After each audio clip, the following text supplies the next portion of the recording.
My husband and I had been dating for about a year. We had broke up one time in between all of that, but we've been dating about a year, and he had gone downstairs at my parents' house and was sitting down with my dad to ask him for my hand in marriage. Yeah, an old-fashioned thing that still goes on because that's how daddies feel, right?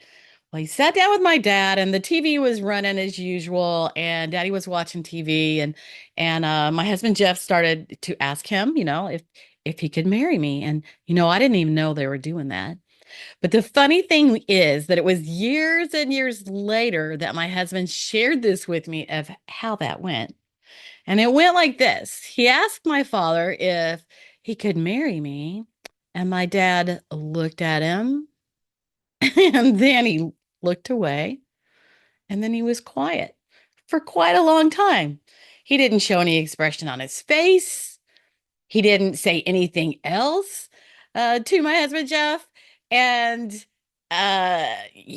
sometimes silence seems like such a very long, long time. And he's thinking, is he going to tell me no? Does he not like me? Is he upset with me? Finally, my dad looks back around and he says, sure.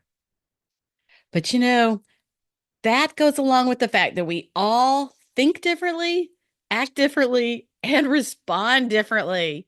Like, if somebody asked me a question like that, they would actually be able to tell on my face, because I have a lot of expression. They would be able to tell on my face what I was thinking. And I definitely would say, wow, I would have some kind of response to that. And then after a few minutes, I'd say, let me think about that. But I would verbally communicate with that.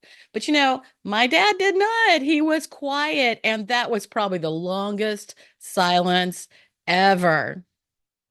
And if you're looking at this on YouTube, you see a picture of my husband and I.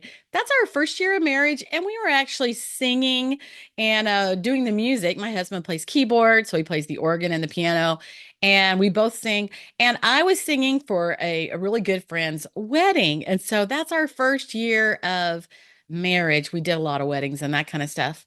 But guess what? Who you are determines how you see others. Some people are looking across Facebook or Instagram, and I've heard people say they look at pictures and they're like, ugh, they envy the people who are on vacation. They envy the people who have big families and they look so happy. They envy things they see on Facebook. But the truth is, we all put our best things on Facebook, right? Like that's what makes it fun. Well, when I look at Facebook, I see families growing, kids growing up, people having babies, people getting married. I love seeing people on vacation. Some of my friends have gone to Italy or Spain, and I'm looking at their pictures and I'm thinking, oh my gosh, I want to do that someday. But you see, that's two different perspectives. So who you are determines how you see other people. And that's why when we assume things, we get them wrong because we all think differently. So I'm going to show you today 5 ways for couples to understand each other and reconnect. I mean, we all disconnect at some point, but we want to stay connected to our spouse. My name is Connie Durham. I'm a relationship coach, and I am the podcaster host, The Extraordinary Marriage. Well, what happens with people when they do think, act, and respond differently? Dynamite plus fire equals emotions. Some people have their emotions are they close up, close down, they don't talk about it. Maybe they're unforgiving. Maybe they suppress the thoughts and don't want to think about it at all. Some people get mad. Dynamite plus fire equals emotions. Well, we all express emotions differently.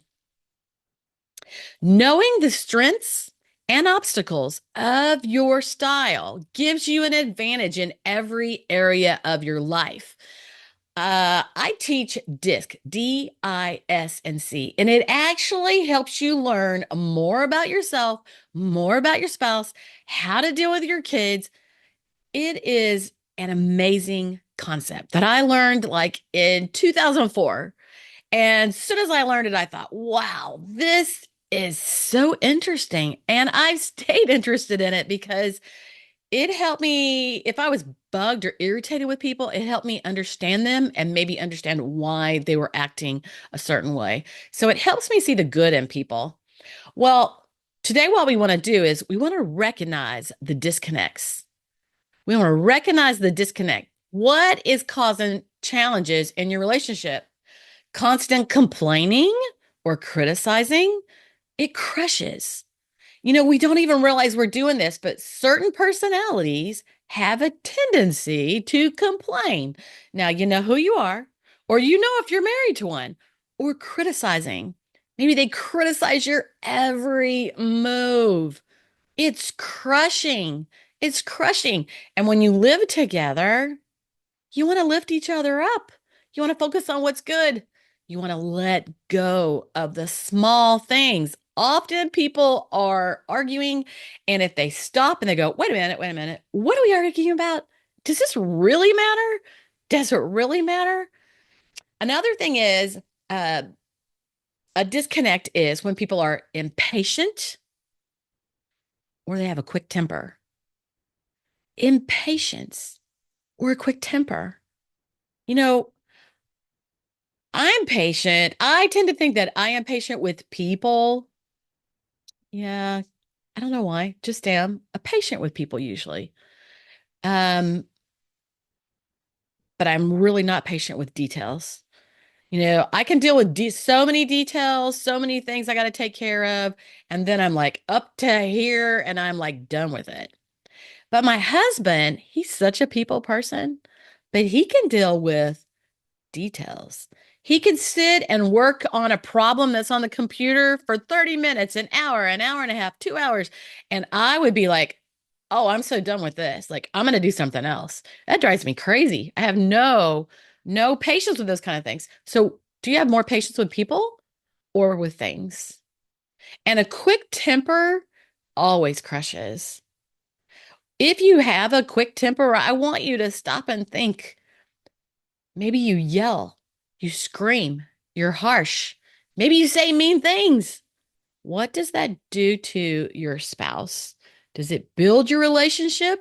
Does it add some credits to your love bank? Or is it withdrawing all the good stuff that you do from your love bank? Quick tempers crush. Learn to take a deep breath and count to 10 in your head. And there again, remember, does this really matter? Or why am I blowing up? Am I blowing up because I'm tired, stressed? I need a few minutes by myself? Why am I blowing up? Did they really do something? Or is it something else? Another thing to recognize is feeling your spouse is not listening.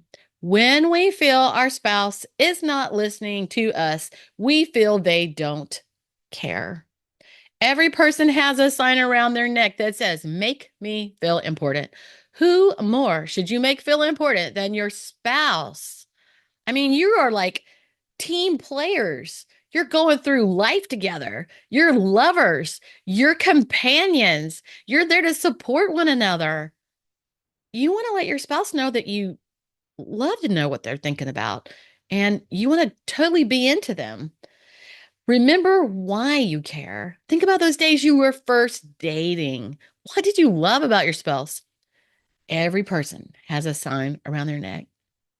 And we want to know that our spouse is listening. How about clutter and disorganization is driving you crazy? Now, this only happens to me once in a while because I'm kind of a free spirit. And so it's not one of my top problems there. It doesn't mean I don't have clutter and disorganization. Yeah, but only once in a while does it start driving me crazy. But there's some personality styles, some behavior styles that really get bent out of shape if there's clutter, if there's a pile, if there's disorganization, if you're dropping your crumbs all over the floor, if you left the milk out. I mean, clutter and disorganization, literally for this person, in their defense, it just stops them in their tracks. They can hardly function because everything needs to be in its place. But if this is you, realize when this goes back up to the top, you're probably complaining and criticizing, and that crushes. So if you're a person who you're married to somebody who is bothered by this, you gotta try to help out. I mean, it's literally something that really, really, really bothers them. When it comes to cleaning house, if you're this style person and that disorganization is bothering you, clean house with your spouse. They might be your opposite. This happens quite often where people marry their opposite and then they have major problems like any of these that you see right here, constant complaining and criticizing, impatience and tempers, feeling your spouse is not listening, clutter and disorganization. Yeah, opposites marry sometimes. So do it together, clean house together, and you'll get it done. And guess what? However your spouse does it, you got to let it go. Don't require them to do it perfect. They're not going to do it like you. There's more than one way of doing things. Literally, we find out that people are either outgoing or reserved. This is number two. They're outgoing or they're reserved.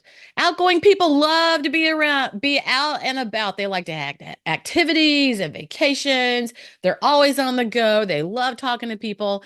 But reserved people are a little quieter. A lot of times we call this the introvert. They're reserved. It doesn't mean they don't like people. They're just more reserved. They're not going to talk as easily. They're quieter. They're not going to give their opinion as often.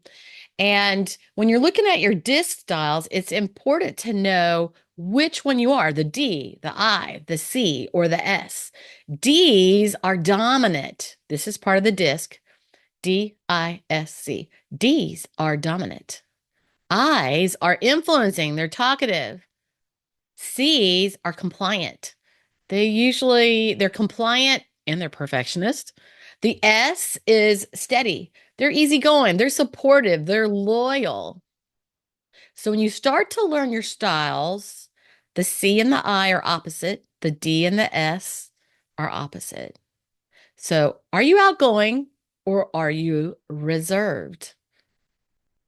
It might be that one spouse is outgoing and one is reserved, or maybe you're both reserved or both outgoing. Boy, let me tell you, these things make a difference on the dynamics of your marriage. The third thing is people are either task oriented or people oriented. Like I said, I and my husband are very people oriented. That means we love to be around people. We love to talk to people. I love to hear people's story. Maybe if they have something interesting or maybe a trip they went on. I love watching things on TV that are, people stories, lifetime stories. I find them very interested. So I love people. And then some people are task oriented. Well, guess what? This is an important thing to learn because a lot of times we beat ourselves up. I'm speaking from experience. So, because I'm not as task oriented, I find myself beating myself up all the time because I'm just not as interested in the task as I am in the people. But guess what? When one is task oriented and one is people oriented, it makes a great team because my husband takes care of all the details. Thank you, Jesus. He takes care of all the details. And I take care of the family and getting together for holiday dinners and birthday things. And I buy all the gifts and do all that. Yeah. Are you task or people oriented? The things that we've talked about cause us to make assumptions. There again, if I'm outgoing and I love to be out with people, do I assume that my spouse wants to do the same thing? You see what I'm saying? We assume our spouse thinks, acts, and responds the same way we do. Stop and think about it. Do they? What are your differences? The major thing is finding the middle. We have lived in a society in the past years where there's no middle. It's either my side or your side. I mean, that's in politics, that's in marriages, that's at work, that's with kids. Guess what? Both sides are even.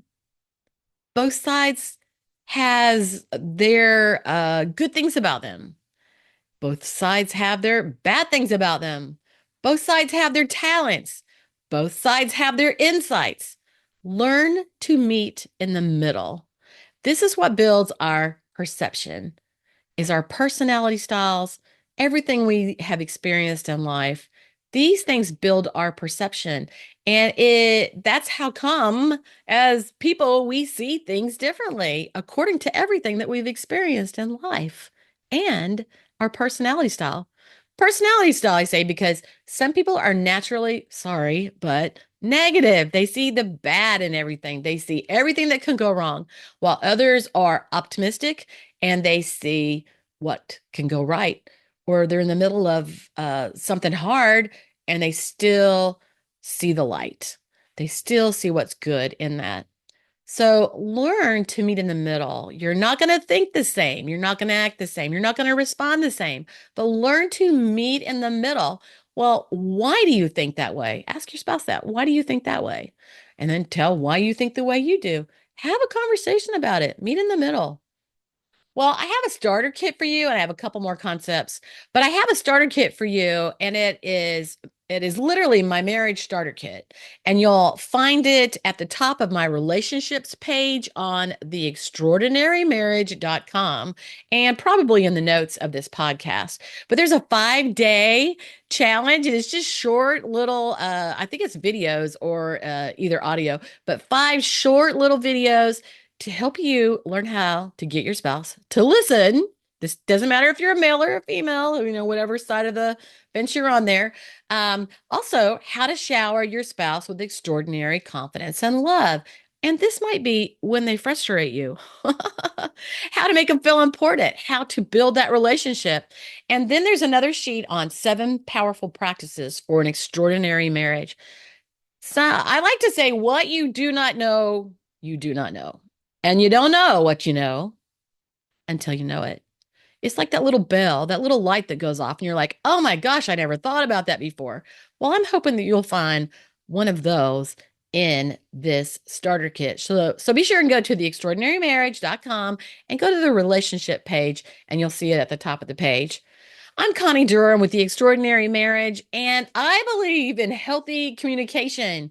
And we all haven't learned that in our lifetime. And we all don't naturally do that according to our behavior styles. Some people are talkative, some are not. I don't meet a stranger. I can be in a line somewhere and it's going to be a 20-minute wait, and I'm going to talk to somebody because it's going to pass the time, right? But you got to recognize the problems so that you can resolve them. Once you recognize them and you start working on resolving them, it takes action to do that, then you can reset your marriage. Everybody wants appreciation. We want our spouse to be empathetic with us. We want them to listen to us. But we all have to openly share with one another and have conversations. And an important thing is apologizing. Some people, according to their behavior style, have trouble apologizing. And that's kind of hard to accept because that is the hardest thing to get past when somebody doesn't simply say, I'm sorry, because you think they're not sorry, and to have patience with one another. So today, remember to grab your behavior styles starter kit. You know what? We all want an extraordinary marriage, and we want to be thankful for the good qualities in our spouse.